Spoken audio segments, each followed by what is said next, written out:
everybody, this is Alchemist 2, and I'm back again with another movie review. Recently, I watched David Chase's most recent film attempt. Well, I don't know if this is his only film attempt, but it probably is. Uh, it's called Not Fade Away, and this is actually the last time that we see one of my favorite actors on screen, James Gandolfini, and it's all about failure and the aspect that the teenagers in the film, they want to have their own band, and though they have a lot of talent, they are really good at what they do. Um, they fail miserably. Um, a lot of things go wrong, and it's just like Murphy's Law has a hold on everybody. Um, the Damiato family, they don't get along at all. They don't really see eye to eye, particularly the father and the son. Though the father has a lot of the right ideas, and he's a racist, and he's also very prejudicial, which is a theme that goes throughout the film. And then you've got the rock and roll music versus the music of South Pacific, and then you can tell it tells a story versus just noise. Uh, I like both genres of musical style, so I can't really say for sure that I believe that rock is noise. Um, the movie is kind of difficult to follow because it's episodic, and the ending is just there, and it makes you think, what just happened? But I can't say I like the film or that I hate the film. I'm somewhere in the middle with this movie. Granted, I guess I could say I was entertained by it. I don't know. This is the first movie that I can say for an actual fact that I really don't know what I think about it or how I'm going to rate it, or any kind of system that I'm going to use, because I don't have one for this particular film.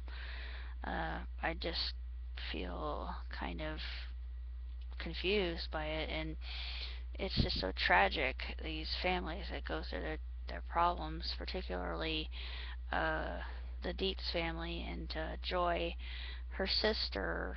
Um, I mean, Grace Dietz. Her sister is Joy. Joy is the one um, who goes through a bad trip. She takes some LSD. Unfortunately, it leads to her parents. One of them is played by the actor who plays Tommy Jefferson. I can't think of his name right off the top of my head, but he was also on Boston Legal as that character.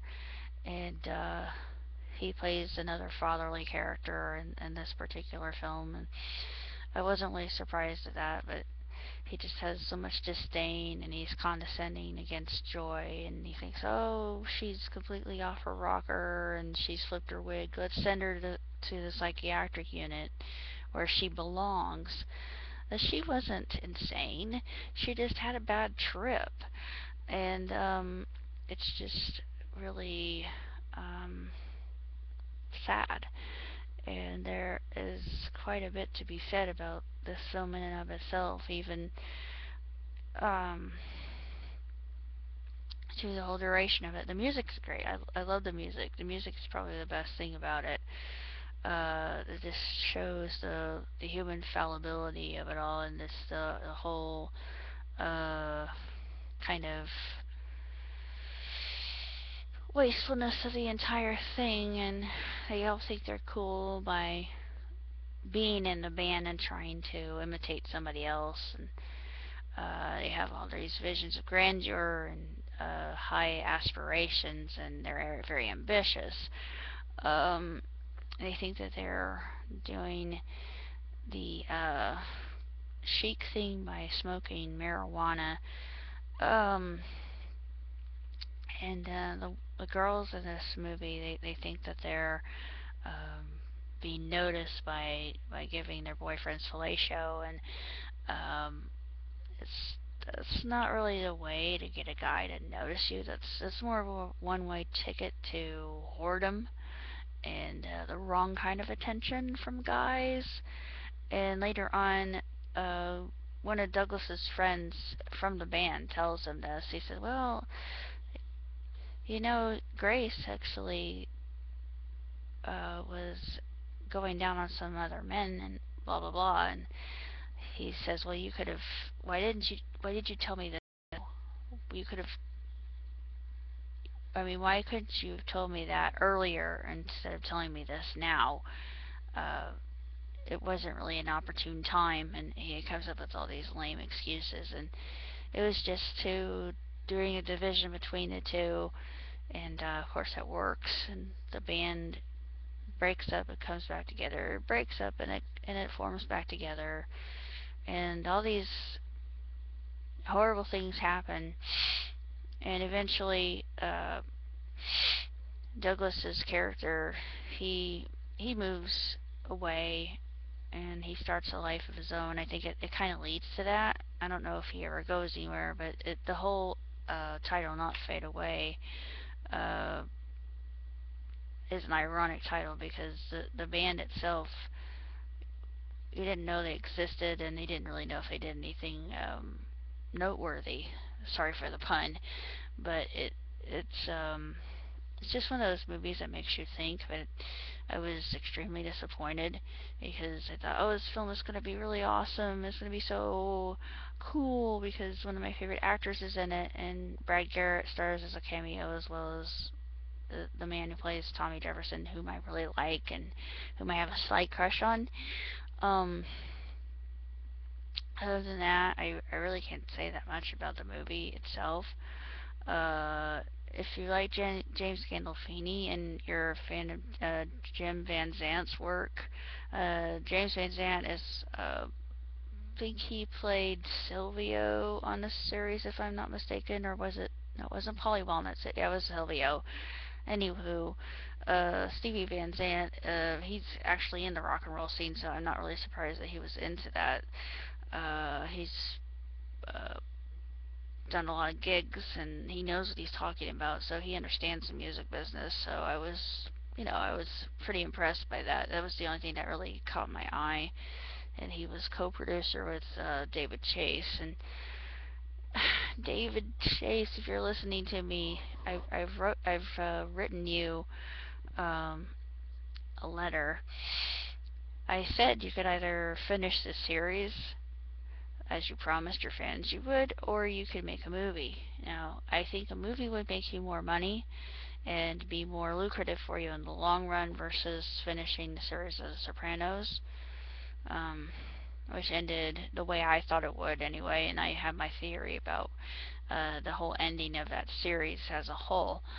Um, but instead, you gave us this very unusual but provoking, tragic drama about family dynamics and an era of time where everything was changing, and you've got this really strict Catholic society versus the free love coming in from the 60s, and the kind of dualism between the two.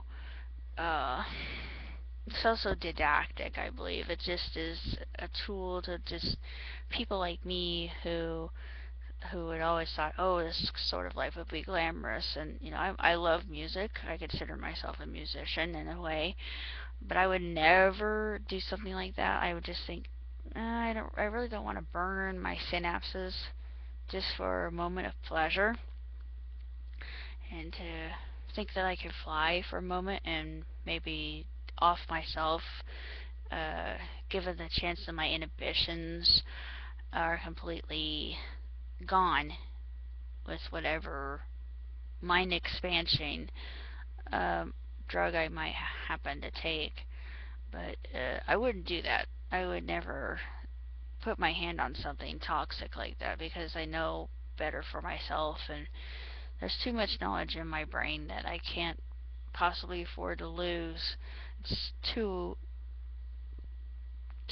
precious, and there's a lot of real estate up there that I can't afford to renovate at this point in time. Um, Other than that, I really can't say that much about the film other than I was disappointed in it. Uh, James Gandolfini, I think, deserved a better send off than that. At least he's got the Sopranos, and that's the one thing that he was noted for. And he plays a really good character in this one. You know, your typical Italian American dad. And you got your typical Italian American. Well, I can't really say typical. There's an Italian American family that just does not interact well, and I'm thinking, oh dear God, this is worse than a Jewish family. But yeah, as if I should know anything about this, I don't. Um, I'm just saying there are some family dynamics or situations in which you got your Jewish mama giving you guilt, and she's just kvetching at you. It's a kind of similar situation with Not Fade Away, and I thought, oh, this is terrible. I am certainly glad that I don't have a family like that, and when I have one that actually gets along,